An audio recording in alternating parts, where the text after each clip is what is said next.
Bonjour, je m'appelle Caroline Tuot.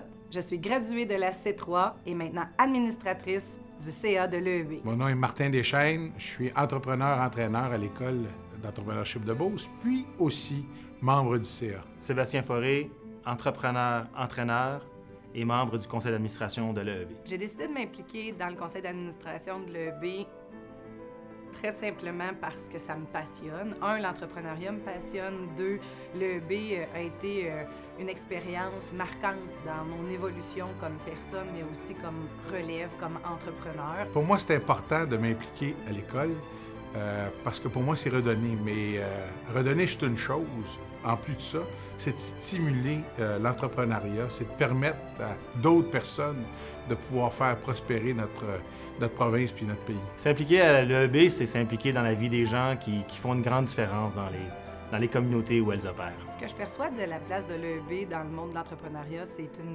une place un petit peu mythique, un lieu où est-ce qu'on ne sait pas trop ce qui se passe, mais il se passe des transformations très particulières. Pour moi, l'EEB, c'est un centre de partage, d'expériences de plusieurs personnes issues de plusieurs milieux qui permettent à d'autres personnes de pouvoir bénéficier de ces expériences-là et de cheminer et de gagner en expérience et en talent. L'EEB, c'est un endroit magique où les gens transfèrent des histoires de vie.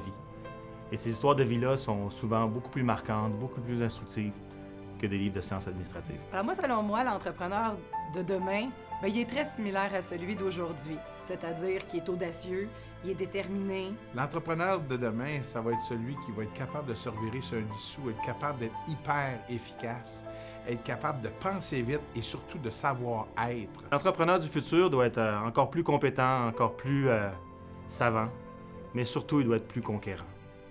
Les entrepreneurs d'avant ont bâti, les prochains doivent conquérir. Alors, selon moi, la contribution de l'EEB, elle se fait dans la valorisation du métier d'entrepreneur.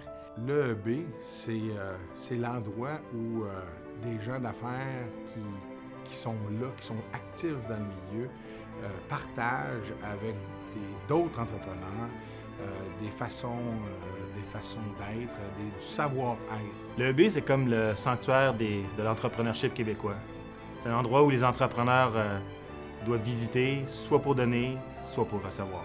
Alors, EEB, aujourd'hui, c'est ta fête, mais je fais un vœu bien égoïste pour moi et les entrepreneurs, que tu continues à générer de la fierté de qui on est, de ce qu'on fait, de nous permettre de créer puis de rêver encore plus grand. EEB, je te souhaite de devenir la plus grande manufacture de potions magiques des entrepreneurs du Québec.